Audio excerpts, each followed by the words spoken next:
여호와께서 회오리 바람으로 엘리야를 하늘로 올리고자 하실 때 엘리야가 엘리사와 더불어 길갈에서 나가더니 엘리야가 엘리사에게 이르되 청하건대 너는 여기 머물라. 여호와께서 나를 베델로 보내시느니라. 여호와께서 살아계심과 당신의 영혼이 살아있음을 두고 맹세하노니 내가 당신을 떠나지 아니하겠나이다. 이에 두 사람이 베델로 내려가니 베델에 있는 선지자의 제자들이 엘리사에게로 나와 그에게 이르되 여호와께서 오늘 당신의 선생을 당신의 머리 위로 데려가실 줄을 아시나이까? 나도 또한 아노니 너희는 잠잠하라. 엘리야가 그에게 이르되 엘리사야, 청하건대 너는 여기 머물라. 여호와께서 나를 여리고로 보내시느니라. 엘리사가 이르되 여호와께서 살아계심과 당신의 영혼이 살아있음을 두고 맹세하노니 내가 당신을 떠나지 아니하겠나이다. 그들이 여리고에 이르매 여리고에 있는 선지자의 제자들이 엘리사에게 나와 이르되 여호와께서 오늘 당신의 선생을 당신의 머리 위로 데려가실 줄을 아시나이까? 엘리사가 이르되 나도 아노니 너희는 잠잠하라. 엘리야가 또 엘리사에게 이르되 청하건대 너는 여기 머물라. 여호와께서 나를 요단으로 보내시느니라. 여호와께서 살아계심과 당신의 영혼이 살아있음을 두고 맹세하노니 내가 당신을 떠나지 아니하겠나이다. 이에 두 사람이 가니라. 선지자의 제자 50명이 가서 멀리 서서 바라보매 그 두 사람이 요단가에 서 있더니 엘리야가 겉옷을 가지고 말아 물을 치매 물이 이리저리 갈라지고 두 사람이 마른 땅 위로 건너더라. 건너매 엘리야가 엘리사에게 이르되 나를 내게서 데려감을 당하기 전에 내가 내게 어떻게 할지를 구하라. 당신의 성령이 하시는 역사가 갑절이나 내게 있게 하소서. 네가 어려운 일을 구하는도다. 그러나 나를 내게서 데려가시는 것을 내가 보면 그 일이 내게 이루어지려니와 그렇지 아니하면 이루어지지 아니하리라. 두 사람이 길을 가며 말하더니 불수레와 불말들이 두 사람을 갈라놓고 엘리야가 회오리 바람으로 하늘로 올라가더라. 엘리사가 보고 소리 지르되 내 아버지여, 내 아버지여, 이스라엘의 병거와 그 마병이여. 하더니 다시 보이지 아니하는지라. 이에 엘리사가 자기의 옷을 잡아 둘로 찢고 엘리야의 몸에서 떨어진 겉옷을 주워 가지고 돌아와 요단 언덕에 서서 엘리야의 몸에서 떨어진 그의 겉옷을 가지고 물을 치며 이르되 엘리야의 하나님 여호와는 어디 계시니까? 하고 그도 물을 치매 물이 이리저리 갈라지고 엘리사가 건너니라.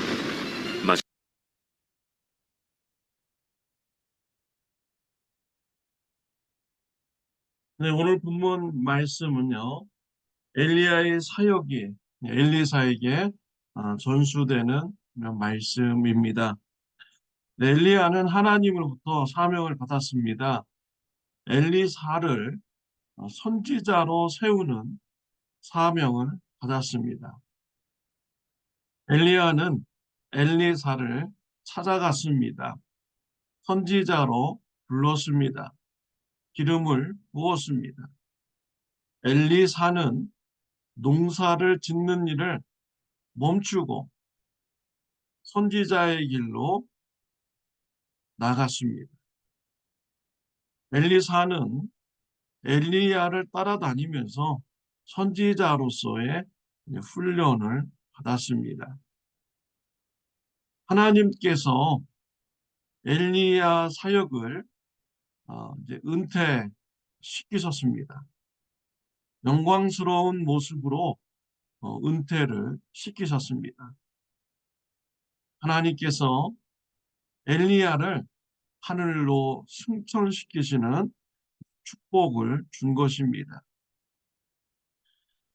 엘리야는 하늘로 승천될 즈음에 하나님의 인도하심을 따라서 길갈에서 베델로 옮겨가게 됩니다. 이때 제자 엘리사에게 길갈에 머물라라고 하였습니다. 왜 길갈에 머물라고 한 것입니까? 그 속뜻은 엘리사에게 선택의 기회를 준 것입니다. 지금까지 선지자로서의 훈련을 받았는데 앞으로 계속 선지자의 길을 가겠느냐? 선지자의 길을 가지 않겠다면 그냥 길갈에 머물러 살아라 라는 이런 의미가 담겨져 있습니다. 엘리사의 대답은 어떠하였습니까? 2절에 보면 엘리사가 이르되 여호와께서 살아계심과 당신의 영혼이 살아있음을 두고 맹세하노니 내가 당신을 떠나지 아니하겠나이다 하는지라. 엘리사는 선지자의 길을 가겠습니다 라는 대답을 한 것이죠. 엘리사의 이 모습은요, 초라한 모습이었습니다. 때가 맞지 않는 여름에 털이 많은 옷을 입고 다니는 이러한 사람이었습니다. 세상적으로 보면 가난한 사람이죠. 사람들이 보면 무시할 수 있는 이러한 외적인 이런 모습을 가지고 있습니다. 세상에 부귀 영화가 없는 이러한 삶의 모습인 것이죠. 이런 선지자의 길을 네가 가겠느냐라고 엘리사에게 물은 것입니다. 이런 어려움이 있더라도 가겠느냐? 엘리사는 선지자의 길을 가겠습니다.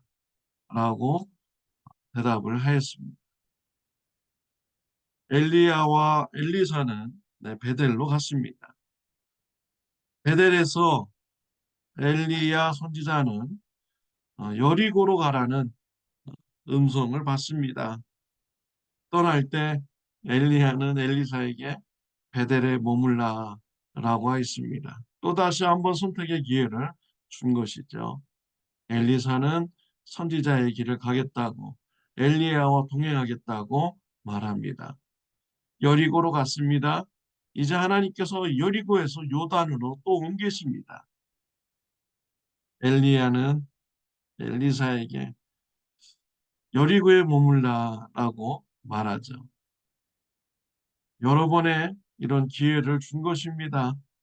엘리사는 그때마다 선지자의 길을 가겠습니다.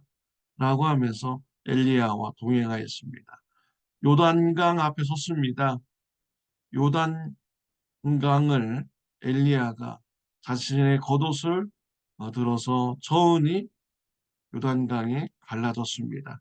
마른 땅으로 지나갔습니다. 요단강을 건너서 가는데 엘리야 선지자가 엘리사에게 무엇을 원하느냐? 엘리사 선지자는 대답하기를 9절에 보면 엘리사가 이르되 당신의 성령이 하시는 역사가 갑절이나 내게 있게 하소서 하는지라 라고 했습니다. 엘리사의 간구는요, 성령 충만입니다. 당신에게 임한 성령님이 나에게도 갑절이나 있게 해 주십시오 라는 이런 간구를 한 것입니다. 성령의 충만함을 간구한 것입니다. 얼마나 아름다운 마음의 소원입니까? 여러분들의 마음의 소원은 무엇입니까? 엘리사와 같이 성령 충만함을 소원을 두는 은혜가 있으시기를 바랍니다. 우리의 소원이 이 세상에서 잘 되고 육체의 정욕, 이생의 자랑, 안목의 정욕만 추구하는 이런 삶을 살아간다면 하나님 앞에 말하기도 부끄러운 것이고요. 성도님들 앞에서도 말하기가 정말 부끄러운 일인 것이죠. 하나님의 백성으로서 우리의 소망은 하나님 나라에 있어야 되는 것이죠. 엘리사와 같이요. 성령의 충만함이 우리의 마음의 소원이 되어야 하는 것입니다. 에베소서 5장 18절 말씀에 보면요. 술 취하지 말라. 이는 방탕한 것이니 오직 성령으로 충만함을 받으라라고 하여 있습니다. 우리 성령 하나님께서 원하시는 것입니다. 술 취하면서 사는 삶이 아니라 성령 충만함의 삶을 살기를 우리 성령님께서는 원하시고 있습니다. 저와 여러분의 삶, 무엇으로 충만합니까? 세상 생각으로 충만합니까? 하나님 나라의 생각으로 충만합니까? 성령의 충만함이 있으시기를 바랍니다. 성령의 충만함은요, 우리의 삶을 거룩하게 만들어줍니다. 세상 사람들과 다른 삶을 살게 만들어 주시는 것이죠. 하나님의 나라와 하나님의 의를 구하는 성령 충만함의 삶으로 우리를 이끌어 가시는 것입니다. 하나님이 기뻐하시는 뜻으로 나아가게 하는 것이죠. 엘리야, 이러한 소원의 간구를 듣고 어려운 일이다. 자신으로서 할 수 없는 일인 것입니다. 이러한 일은 하나님의 주권에 달려 있는 것입니다. 우리가 성령의 충만함을 받는 것 내가 원한다고 되는 것이 아닙니다. 성령님의 주권에 의해서 우리에게 임재하여 주시는 것이죠. 엘리야와 엘리사 둘이 길을 갔다가 갑자기 불병거가 나타나서 엘리야와 엘리사를 갈라놓고 엘리야를 하늘로 불병거를 태워서 승천시키셨습니다. 성령의 사람, 정말 하나님께서 놀라운 모습으로 사역을 마치게 하셨습니다. 엘리야는 죽음을 맛보지 않고 하늘로 승천되는 축복을 받게 된 것이죠. 저와 여러분들이요, 성령 충만한 삶을 우리가 살아가고요, 믿음을 지켜나간다면 우리 예수님이 다시 오실 때 우리는 영생을 누리는 이런 축복이 있게 됩니다. 성령으로 이끌림 받는 사람은요, 그 마지막이 축복인 것이죠. 승리의 삶인 것입니다. 엘리사는 성령 하나님부터 은혜를 받았습니다. 갑절이 되는 성령의 충만함을 받게 되었습니다. 엘리사가 다시 길을 돌아올 때 요단강을 만나게 됩니다. 엘리야의 겉옷을 엘리사가 받게 되었는데 엘리야의 겉옷으로 요단강을 치니 물이 갈라지게 되었습니다. 엘리야에게 임한 성령님께서 엘리사에게 충만하게 임재하여 주셨습니다. 저와 여러분들이요, 엘리사와 같이 성령 충만함이 마음의 소원이 되고요, 성령 하나님께서 충만함으로 임재하여 주시는 축복을 받는 은혜가 있으시기를 기도드리겠습니다. 하나님의 아버지, 네, 감사합니다. 엘리사 마음의 소원이 성령의 충만함이었습니다. 엘리사와 같이 우리의 마음의 소원도 성령 충만함이 되게 하여 주옵소서. 세상 것 따라가지 않게 해주시고 세상 것으로 충만한 자가 되지 않게 하여 주옵소서. 오직 하나님의 나라를 바라보며 성령의 충만함을 간구하는 삶 되게 하여 주옵소서. 성령님의 이끌리는 삶을 살아가는 자가 되게 하여 주옵소서. 예수님의 이름으로 기도드렸습니다. 아멘. 오늘 하루도 성령 충만한 하루가 되시기를 바랍니다.